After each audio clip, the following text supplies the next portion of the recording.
And welcome once again to Flashpoints. I'm Bob Orr, joined as always by Juan Zarate, our national security analyst. Juan, good to see you. Bob, great to see you. Let's pick up right where we stopped the last time. Let's talk about Syria, because this crisis does not seem to be moving closer to a resolution the way the U.S. would like it to be going. Well, the U.S. has been talking about more and more a diplomatic solution to the problem, a political transition. You saw this after Secretary Kerry visited Moscow, the U.S. and Russia talking about a political transition, which frankly, Bob, you and I talked about this, moves the U.S.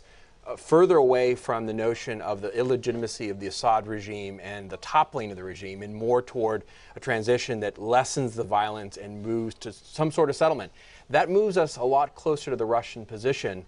And frankly, I think the Russians are feeling a bit of the strength and are circling the wagons around Assad in Damascus. So you're seeing signs that there may be some kind of accommodation for Assad, that it may not be a you have to go solution. Well, I don't think anyone's going to come out and say that. You will not hear that from the administration or the U.S. But the body language, the diplomatic body language here, it suggests that this is something other than wanting Assad to be toppled tomorrow.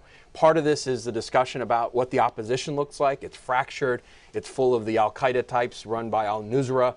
The question of what disillusion of the Syrian state really looks like for the region, et cetera. And so the talk about what a post-Assad environment looks like, it's not new, but is wrapped around this point about needing to reduce the violence and to transition. And you've seen this not just from the Russians, the Americans, you've seen it from others. You've heard it from the Iraqis, you've heard it from other regional players.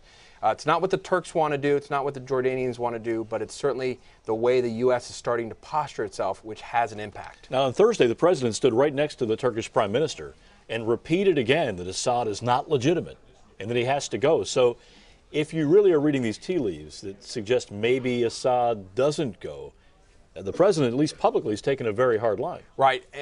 I think this is very difficult for the president. He said this almost 2 years ago, and the question is, what is the U.S. doing to move Assad out of the position of power? The reality is, on the ground, Assad is ensconcing himself. The Syrian military has gained momentum. They don't control all of Syria, but they have gained in certain territory. They're getting sophisticated anti-ship missiles from the Russians. The Russians are unapologetic about continuing to send missile defense programs and weaponry into Syria. The Russians are sending, since January, been sending multiples of warships into the Mediterranean.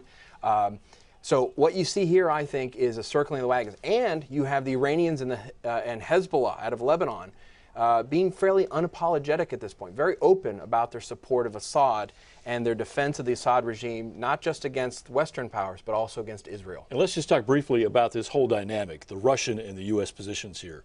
I mean, Russia's not making this easy for the U.S. at all. Not at all. I mean, the Russians are feeling their power. Remember, this is Vladimir Putin we're talking about. He's flexing the Russian bear's muscles here, and not only sort of defying the U.S.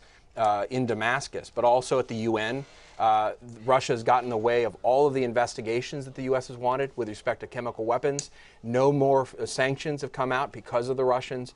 And you've seen this little byplay between the FSB, the Russian security services, and the CIA, outing this CIA officer apparently in Moscow and starting to harass more publicly and openly than ever before the CIA. And so this is, I think, part of a broader power play by Vladimir Putin, and in a sense maybe smelling weakness on the part of the Americans. As we wrap up here, is it even possible that once the whole Syria thing unwinds, however long that takes, that the bigger point going forward might be the relationship between the Russian folks and the U.S.? Well, I think it's part of the dynamic. I think you have to watch it very carefully because it not only impacts what happens in Damascus, but also what happens in Tehran. Keep in mind that the Iranians are watching what's happening, the Russians are posturing for power, and Iran looms on the horizon as we're dealing with Damascus. All right, very interesting. It's obviously one we'll come back to. Absolutely. Juan, thanks. Thank you, Bob. And thanks to you for watching Flashpoints. I'm Bob Orr. We'll see you again next time.